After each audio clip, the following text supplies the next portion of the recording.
بسم اللہ الرحمن الرحیم۔ السلام علیکم ورحمۃ اللہ وبرکاتہ۔ سلسلہ ماجی کی تیسری قسط کے ساتھ آپ کی خدمت میں حاضر ہوں۔ چیک نمبر 507 نانا جی کو خوب راس آیا۔ چند ماہ کی محنت مزدوری کے بعد نئی آباد کاری کے سلسلے میں آسان قسطوں پر ان کو ایک مربع زمین مل گئی۔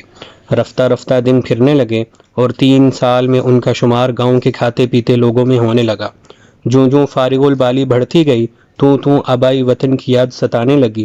چنانچہ خوشحالی کے 4-5 سال گزارنے کے بعد سارا خاندان ریل میں بیٹھ کر منیلا کی طرف روانہ ہوا۔ ریل کا سفر ماں جی کو بہت پسند آیا۔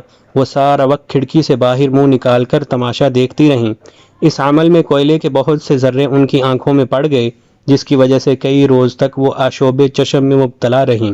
اس تجربہ کے بعد انہوں نے ساری عمر اپنے کسی بچے کو ریل کی کھڑکی سے باہر منہ نکالنے کی اجازت نہ دی۔ ماں جی ریل کے 3rd کلاس ڈبے میں بہت خوش رہتی تھیں۔ ہم سفر عورتوں اور بچوں سے فوراً گھل مل جاتی۔ سفر کی تھکان اور راستے کی گرد و غبار کا ان پر کچھ اثر نہ ہوتا۔ اس کے برعکس اونچے درجوں میں بہت بیزار ہو جاتی۔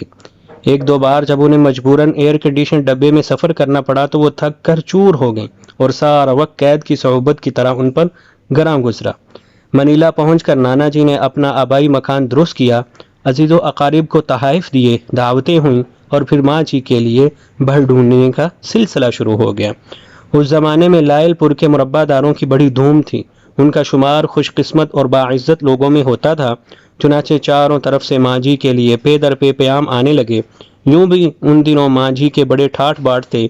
برادری والوں پر روب گانٹھنے کے لیے نانی جی انہیں ہر روز نت نئے کپڑے پہناتی تھیں اور ہر وقت دلہنوں کی طرح سجا کر رکھتی تھیں۔ کبھی کبھار پرانی یادوں کو تازہ کرنے کے لیے ماں جی بڑے معصوم فخر سے کہا کرتی تھیں، ان دنوں میرا تو گاؤں میں نکلنا تک دھبر ہو گیا تھا۔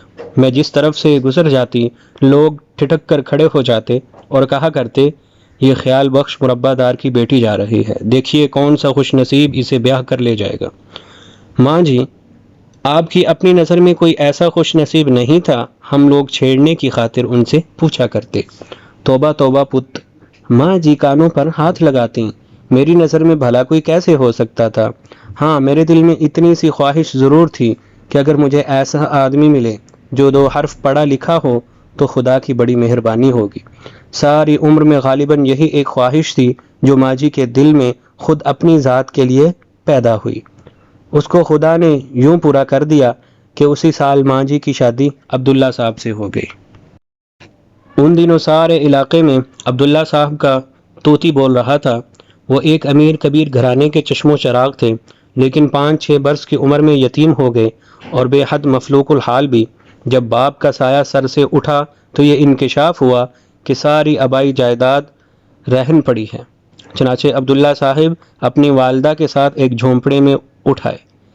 زر اور زمین کا یہ انجام دیکھ کر انہوں نے ایسی جائیداد بنانے کا عزم کر لیا جو مہاجروں کے ہاتھ گروی نہ رکھی جا سکے۔ چنانچہ عبداللہ صاحب دل و جان سے تعلیم حاصل کرنے میں منہمک ہو گئے۔